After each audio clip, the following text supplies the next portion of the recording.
तट से मात्र 8 किलोमीटर दूर एक बेहद ही सुंदर तट बसा हुआ है, मराड़ बीच।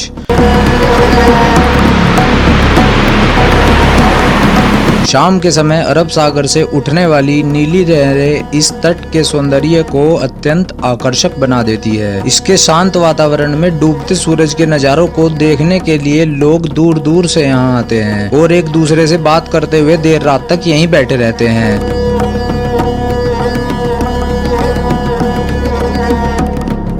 शुक्रवार की सभागी शाम भी अराया समाज के कुछ मछुआरे यहाँ रेत के टीले पर बैठे आपस में बात कर रहे थे। पास ही बने मंदिर में शाम की पूजा का समय हो चुका था और मंदिर से आ रही घंटियों की हल्की आवाज के अलावा आज मराड़ बीच पर संपूर्ण शांति थी।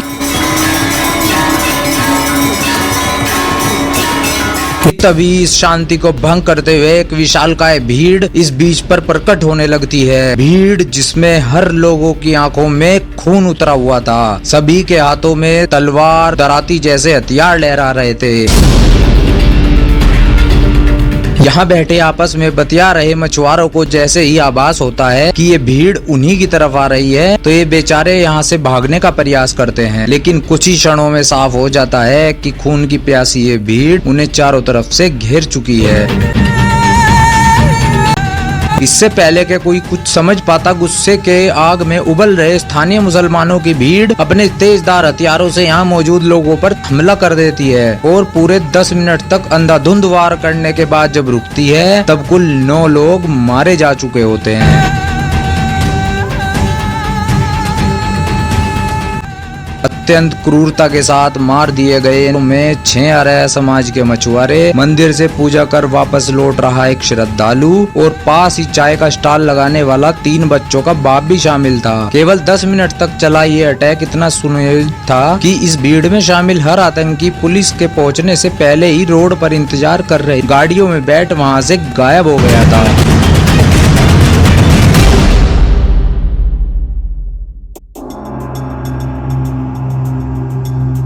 आने वाले दिनों में पुलिस को इस बीच से जगह जगह रेत के टीलों के नीचे दबे हुए हथियार मिलते हैं। इसके अलावा पास ही बनी एक मस्जिद से 3 दर्जन बॉम्ब, तलवारें और चाकू का एक बहुत बड़ा जखीरा बरामद किया जाता है। जखीरा जिसमें रखे हथियार अभी भी खून से सने हुए थे। मीडिया को दिए बयान में उस समय केरल के कमिश्नर टी के विनोद कहते हैं, इस प्रकरण को एक बहुत ही प्रभावशाली संगठन द्वारा अंजाम दिया गया है और केवल 10 मिनट चले इस अटैक में सिर्फ एक समुदाय विशेष का हाथ है, लेकिन सबसे ज्यादा पढ़े लिखे प्रदेश का कमिश्नर उस संगठन का नाम अपनी जुबान पर लाने की हिम्मत नहीं करता और इसका एक बहुत अच्छा कारण भी था। इस समय कांग्रेस के ए.के. एंटनी केरल के मुख्यमंत्री थे और राज्य में यूडीएफ के गठबंधन की सरकार थी, जिसमें कांग्रेस के अलावा इंडियन मुस्लिम लीग और केरल कांग्रेस समेत कई स्थानीय वामपंथी पार्टी शामिल थी। इस केस की शुरुआत में क्राइम ब्रांच के आईजी ए.के. सिंगला अपनी शुरुआती इन्वेस्टिगेशन रिपोर्ट में कहते हैं कि इस हत्याकांड के पीछे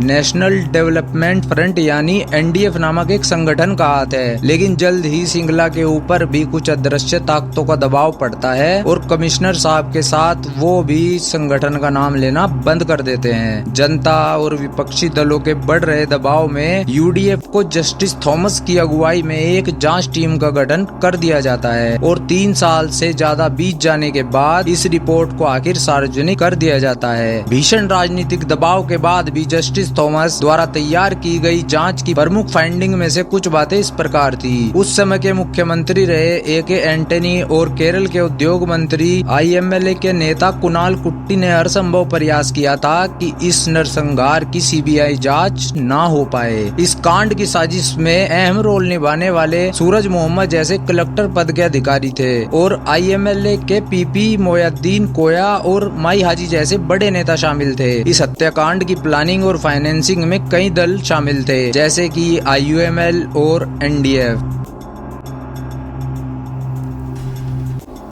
आपको लग रहा होगा कि जस्टिस थॉमस द्वारा पेश की गई इस रिपोर्ट के बाद इस कहानी का अंत हो गया होगा, लेकिन नहीं। यहाँ से तो भारत को हिंदू मुक्त इस्लामिक राष्ट्र बनाने की असली कहानी की शुरुआत होती है।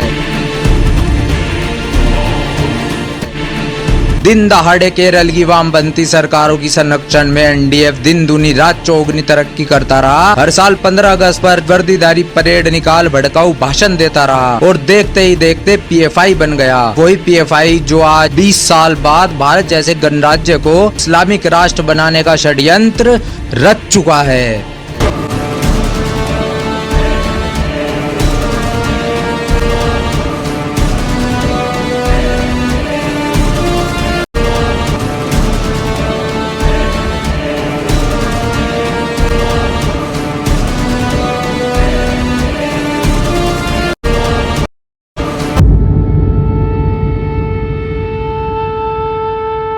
हिंदू मुक्त भारत बनाने के तार 1947 में जाकर जुड़ते हैं। वह साल जिसमें भारत को अंग्रेजों से मुक्ति तो मिली, लेकिन धर्म के आधार पर इस प्राचीन सनातनी राष्ट्र के 2 टुकड़े कर दिए गए। शायद यही कारण है कि आज कुछ लोगों के लिए विभाजन की पीड़ा आजादी की खुशी से कहीं ज्यादा है। 1947 में हुए इस विभाजन के दौरान 1,47,00,000 लोगों ने बॉर्डर पार किया। इनमें से कुल 72 लाख लोग हिंदुस्तान से पाकिस्तान में जाकर बसे, बल्कि इतने ही हिंदू और सिख अपना सब कुछ छोड़ छाड़ के पाकिस्तान से भारत में बसे। भारत के काले अध्याय में पार्टीशन का ये अध्याय सबसे भयावह और दर्दनाक अध्याय माना जाता है। जमीन के साथ साथ ये भारतीयों के सीने पर चला एक ऐसा खंजर है जिसका दिया जख्म आज तक नहीं भर पाया। इस अत्यंत खौफनाक कालखंड के 75 साल बाद एक बार फिर उन जख्मों को कुरेदने का काम शुरू कर दिया गया है। एक बार फिर भारत की छाती को चीरने के लिए शैतानी तलवार ढालने का काम शुरू कर दिया गया है। धार्मिक नफरत की तलवार जिसका नाम है मिशन 2047।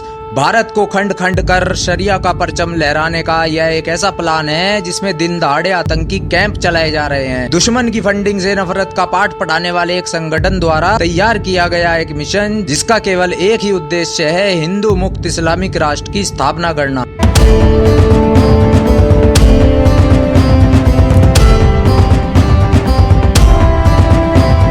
मराड़ बीच पर हुए उस सामूहिक हत्याकांड के ठीक 3 साल बाद 15 फरवरी सन 2007 बेंगलोर में एक कॉन्फ्रेंस आयोजित की जाती है जिसका टाइटल था एम्पावर इंडिया कॉन्फ्रेंस। 1 दिवसीय कॉन्फ्रेंस का आयोजन कर्नाटका फोरम फॉर डिग्निटी और RAND जैसे संगठनों द्वारा किया गया था। इसका उद्देश्य था एनडीएफ का विलय कर एक नए संगठन का निर्माण करना और इस संगठन को नाम दिया गया था पॉपुलर फ्रंट ऑफ इंडिया।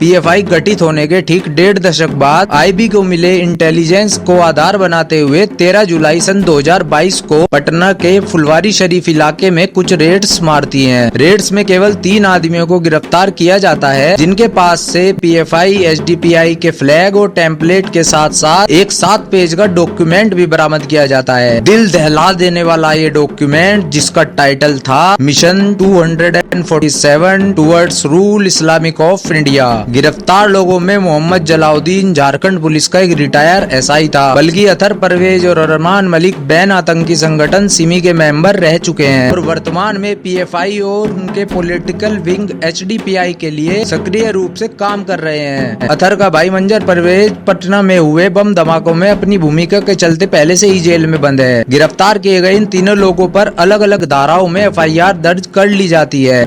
में स्थानीय नवयुवकों का ब्रेन वॉश कर इस्लामी अतिवाद और आतंकी ट्रेनिंग देने जैसे गंभीर आरोप शामिल है। पटना पुलिस द्वारा दिए गए बयान में ये तीनों आरोपी मार्शल आर्ट की ट्रेनिंग देने की आड़ में आतंकी बनाने का काम कर रहे थे। इनके पास मिले डॉक्यूमेंट्स में भारत की संप्रभुता अखंडता को ध्वस्त करने का एक स्टेप बाय स्टेप प्लान भी आउटलाइन किया गया है। इस डॉक्यूमेंट्स के कवर पेज पर नोट फॉर सर्कुलेशन लिखा हुआ है। इसके अनुसार पीएफआई को दृढ़ विश्वास है कि अगर भारत के केवल 10% मुसलमान भी पीएफआई में शामिल हो जाए तो इस देश की मेजोरिटी को उसके घुटनों पर लाने और इस्लाम को उसका गौरव वापस दिलाने से कोई नहीं रोक सकता।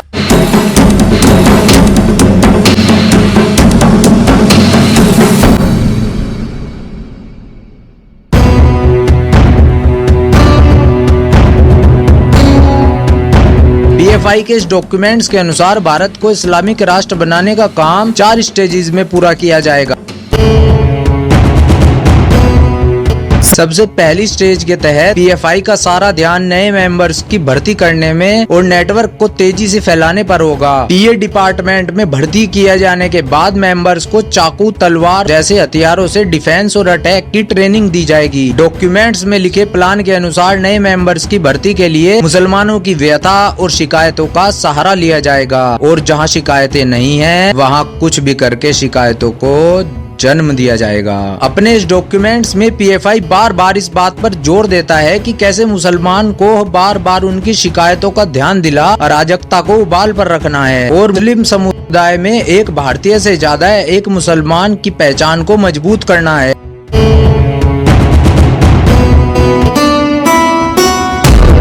मिशन 2047 की दूसरी स्टेज के तहत भारत के हिंदुओं के खिलाफ हिंसा का प्रयोग किया जाएगा। संख्या बल का प्रदर्शन कर हिंदुओं के मन में आतंक भर दिया जाएगा। इस स्टेज में पीएफआई एक तरफ तो उनमें आक्रोश पैदा कर युद्ध करने के लिए लामबंद करेगा, वहीं दूसरी तरफ उनकी ट्रेंड फौजें रक्षा बलों का सामना करेगी। इसी चरण में पीएफआई कोवर्ट ऑपरेशंस को भी अंजाम देगी, जिसका उद्देश्य भारत के SC, ST और OBC वर्ग का समर्थन प्राप्त करना और भारत की न्यायपालिका और जुडिशियरी में से लगा अपने इंटेलिजेंस को भर्ती करना होगा। भारत के ऊपर अपने इस्लामिक राष्ट्र बनाने के असली इरादे को गुप्त रखने के लिए अंबेडकर और संविधान जैसे शब्दों का एक कवर की तरह प्रयोग किया जाएगा। 7 पेज लंबे इस डॉक्यूमेंट्स में अत्यंत खौफनाक तरीके से यह स्वीकार करते पढ़ा जाता है कि कैसे प्रतिभा साबित करने वाले मुसलमानों को गन्स उपलब्ध कराई जाएगी और उसके लिए फंडिंग एकत्रित करने में दूसरे इस्लामिक देशों से संबंध भी स्थापित किए जाएंगे।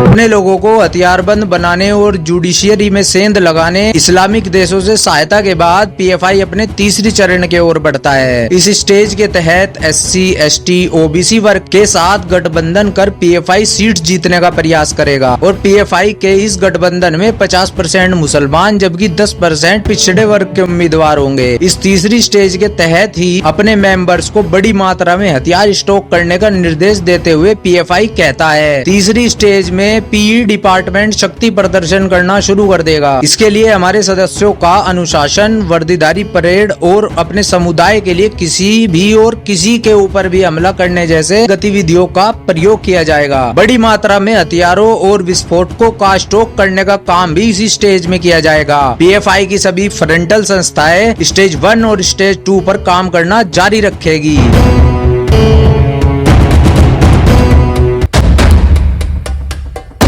चौथी और आखिरी स्टेज में पीएफआई कहता है भारत की सभी सेकुलर पार्टीज को पछाड़ते हुए वो मुसलमानों का निर्विवादित नेता बन जाएगा। इतना ही नहीं 50% SC, ST और OBC का विश्वास जीत पिछड़े वर्ग का प्रतिनिधि भी बन के उभरेगा और ऐसा होने पर राष्ट्रीय स्तर पर उसे सत्ता हासिल करने से कोई नहीं रोक सकता। पावर हाथ में आते ही भारत की ब्यूरोक्रेसी, जुडिशरी, पुलिस पीएफआई के अनुयायियों से भर दिया जाएगा। इस दौरान पीएफआई के हथियारबंद मेंबर्स को बहुत तेजी से बढ़ाया जाएगा और अब ये मेंबर्स एक अत्यंत उग्र रूप धारण कर लेंगे। वह लोग जो पीएफआई की विचारधारा के विरुद्ध जाने का प्रयास करेंगे, पीएफआई का हथियारबंद कैडर चुन चुन कर उनको अत्यंत पक्षपात के साथ मौत के घाट उतार देगा। The all annihilated one by one with extreme prejudice. PFI के खून में सने इस डॉक्यूमेंट्स के अनुसार चौथी और आखिरी स्टेज के पूरा होने के बाद फाइनल शोडाउन का समय आ जाता है, समय जिसमें भारत के एक एक हिंदू को चुन चुन कर खत्म किया जाएगा।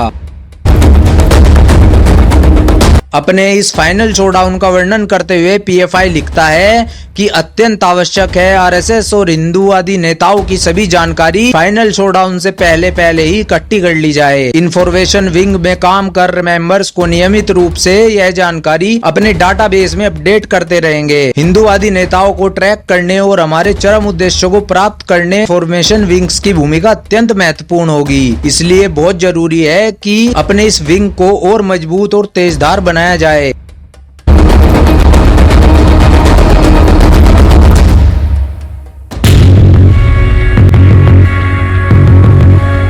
भारत में अतिवादियों से सहानुभूति रखने वाला एक बहुत ही बड़ा वर्ग आपको यह कहता नजर आएगा कि ये सब तो 2014 के बाद शुरू हुआ है, क्योंकि 2014 में एक ऐसी सरकार आई जिसने देश का सौहार्द बिगाड़ दिया, इसलिए हमें इस प्रकार की घटनाएं देखने को मिल रही है। लेकिन ये तर्क, तथ्य और सच्चाई से इतना ही दूर है जितना के सूर्य से वरुण। हिंदू मुक्त भारत का ये प्लान पीएफआई ने रातों रात नहीं बनाया। इस प्लान पर तो काम आरएसएस और बीजेपी के जन्म लेने से पहले ही शुरू हो चुका था। इस पर तो काम जब भी चल रहा था जब पीएफआई था ही नहीं। जब पीएफआई नहीं था तो एनडीएफ था, जब एनडीएफ नहीं था तो आईएसएस था, और अब आईएसएस नहीं था तो जिन्ना और इकबाल की मुस्लिम लीग थी।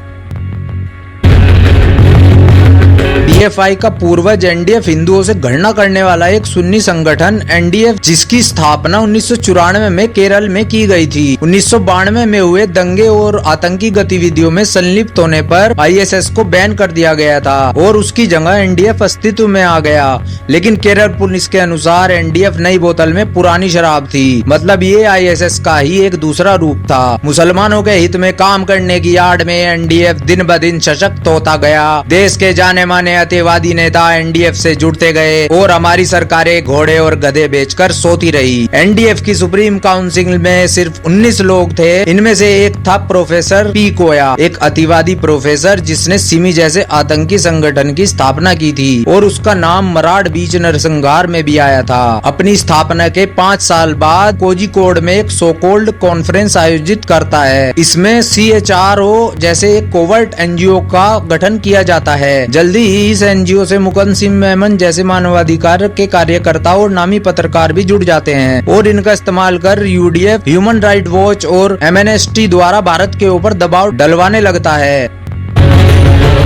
साल 2004-5-6 में एनडीएफ केरल के लगभग सभी शहरों में फ्रीडम परेड निकालता रहा, जिसमें जमकर भड़काऊ नारे लगाता रहा और देखते ही देखते वर्दीधारी परेड केरल के हर शहर में शुरू होने लगी और केरल की सरकार के कानों पर एक जू तक नहीं रेंगी। सबसे हैरान करने वाली बात यह है, सन 2003 में हुए मराड़ नरसंहार में नाम आने के बाद भी एनडीएफ अपनी छाती छोड़कर परेड्स निकालता रहा, दिन ब दिन ज्यादा शक्तिशाली और खूंखार होता रहा। केरल में राज करने वाली कांग्रेस और सीपीआई की सरकारें धृतराष्ट्र बनी तमाशा देखती रही। सतयुग में जब कभी द्रौपदी का चीरहरण हुआ था तो नेत्रहीन खुद को महाबली कहने वालों ने भी चुपचाप तमाशा ही देखा था। और आज कलयुग में जब एनडीएफ भारत का चीरहरण कर रहा है तब भी इस देश के सरकारें धृतराष्ट्र बनी तमाशा देख रही है। उन्हें केवल जिस बात की चिंता थी वो था उनका वोट बैंक और उनकी सूडो सोकुलर छवि को बनाए रखने की। उन्हें इस बात से जरा भी फर्क नहीं पड़ता था कि आज का दानव रूपी एनडीएफ कल का भस्मासुर बन जाएगा। जो एनडीएफ केरल में आज कर रहा है वही पीएफआई कल पूरे देश में करेगा।